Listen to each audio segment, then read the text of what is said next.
On a quiet December evening in Florida, the state prepared to end the life of a man tied to 5 brutal killings. His name had faded from headlines decades earlier, but as the execution date approached, it came roaring back, along with old questions, legal arguments, and a wave of renewed debate. Frank Athen Walls wasn't just another name on death row. He was a teenager when his crimes began, a man who blended into everyday life while leaving a trail of fear across Okaloosa County. And even in his final years, his case refused to stay simple. Some saw him as a calculated predator who deserved exactly what he got. Others pointed to late-stage appeals, disputed intelligence scores, and confessions that came only when they were convenient.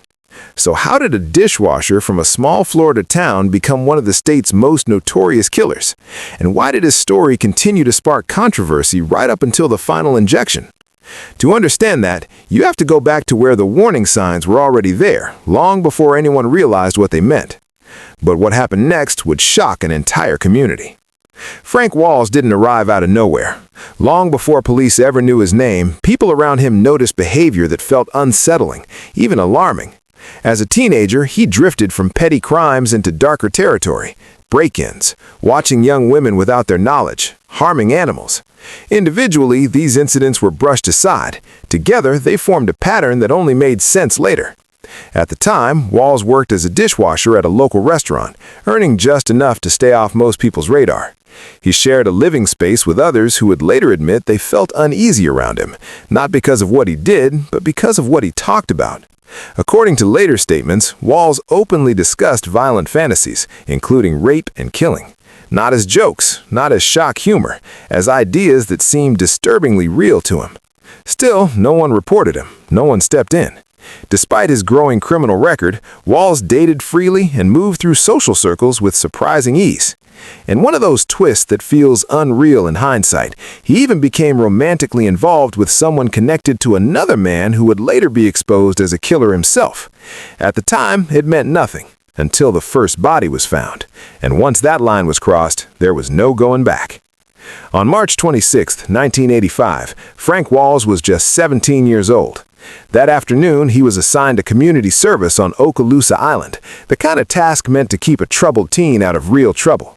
Instead, it placed him directly in the path of his first victim. 19-year-old Tommy Lou Whidden was sunbathing on the beach, enjoying a normal day in a place known for peace, not violence. She never saw it coming. Walls approached her with a knife and slashed her throat, leaving her to bleed out in the sand. There was no argument, no prolonged encounter, just sudden, irreversible violence. Afterward, he stole her car and drove away, as if nothing had happened. The vehicle was discovered the next day, abandoned behind a random building. Hours later, a passerby found Tommy's body on the beach. The community was stunned. A daylight killing in a public place shattered the illusion of safety. But there was no arrest, no suspect, no clear answers. And while fear spread quietly through the area, Frank Walls went on with his life, emboldened, unnoticed, and far from finished. Because the next time, the violence wouldn't stop with one victim. A little over a year later, the killing started again. On September 16, 1986, 24-year-old Cynthia Sue Condra was found stabbed 21 times, her body left on the side of a road in Wright, Florida. The brutality was undeniable. This wasn't panic, this was rage. Still, the connection to Tommy Lou Whidden wasn't made right away. Different location, different circumstances, another unsolved case. Then, in May of 1987, things escalated again. 47-year-old Audrey Geige lived alone in a mobile home near Fort Walton Beach. One night, someone broke in. Investigators believe Walls assaulted her and left, only to return later as if reconsidering his decision. When he came back, he stabbed her to death. After killing her, he stole a fan and a radio, small items, trophies some would later suggest. Her nude body was discovered early the next morning after a coworker grew concerned when she failed to show up for work. By this point, investigators were starting to suspect something darker was unfolding. The randomness, the escalation, the repeat violence. But before police could connect the dots, Walls committed the crime that would define him forever. And it happened in the early hours of a summer morning. Just before dawn on July 22nd, Frank Walls broke into a mobile home at Greenwood Mobile Home Park in Ocean City. Inside were Edward Alger, a 22-year-old airman stationed at Eglin Air Force Base, and his girlfriend, 20-year-old Anne Louise Peterson. Walls didn't rush in blindly. Instead, he knocked over a fan, deliberately creating noise to wake them. When the couple stepped out to investigate, he forced Anne to restrain Edward, then bound her as well. For a brief moment, it seemed like Edward might survive. He managed to loosen his bindings and attacked Walls, fighting desperately for his life. During the struggle, Edward bit Walls's hand, causing him to drop the knife. But Walls wasn't done. He pulled out a gun and shot Edward 3 times in the head. Then he turned his attention back to Anne. After assaulting her, he shot her once. The wound wasn't fatal, so he placed a pillow over her face and fired again. When it was over, Walls calmly took cash, a worn wallet, and another fan before leaving the scene.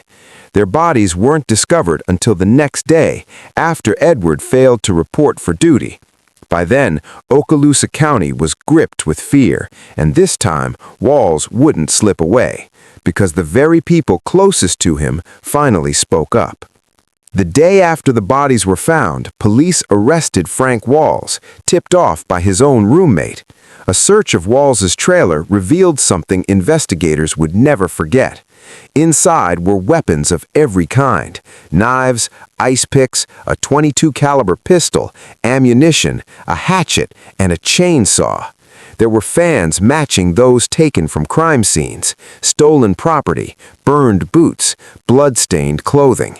In total, officers cataloged dozens of items that painted a disturbing picture of obsession and control. Walls initially admitted responsibility for the Alger Peterson murders, but as the legal process unfolded, his behavior became increasingly erratic. While awaiting trial, authorities reopened unsolved murders, convinced they were dealing with a serial offender. One case stood out. A fan recovered from Walls's trailer contained a fingerprint belonging to Audrey Gigi. The puzzle pieces were coming together, but instead of clarity, the case descended into controversy because the courtroom battle that followed was anything but straightforward. Before the trial even began, questions arose about Walls's mental state. Psychiatrists disagreed sharply. One claimed Walls was incompetent to stand trial. Another insisted he was exaggerating symptoms and fully understood his actions. The judge sided with the prosecution. Then came testimony that ignited outrage. A jail officer claimed Walls had admitted he was faking mental illness, a statement his defense argued violated his rights. The jury heard it anyway. The result was swift. After just 6 days, Walls was found guilty on 2 counts of first-degree murder. He received death for Anne Peterson's murder and life with parole eligibility for Edward Alger's. But the case refused to stay settled because higher courts soon stepped in and everything changed. The Florida Supreme Court overturned Walls's convictions, citing issues related to his competency hearing. A new trial was ordered in a different location to avoid media influence. In 1992, a second jury reached the same conclusion. Walls was found guilty again, and the original sentences were reinstated. Soon after, DNA evidence linked him conclusively to Audrey Gigi's murder. Facing the possibility of additional death sentences, Walls made a strategic decision. He pleaded no contest to Gigi's killing and confessed to the murders of Tommy Whidden and Cynthia Condra, ensuring he would never face trial for them. Some believed this was remorse. Others believed it was control, one final way to dictate the narrative. Rumors even surfaced about a possible 6th victim, though Walls refused to cooperate further, and as years passed, his name faded into the background, until a new argument emerged, one that would define his final decades. Years later, Walls launched a new defense strategy. He claimed intellectual disability. According to his attorneys, his IQ fell between 72 and 74, low enough, they argued, to make execution unconstitutional. But courts weren't convinced. Records showed Walls had scored near average on multiple IQ tests earlier in life. Judges concluded he may have intentionally underperformed in later evaluations. Appeal after appeal was denied.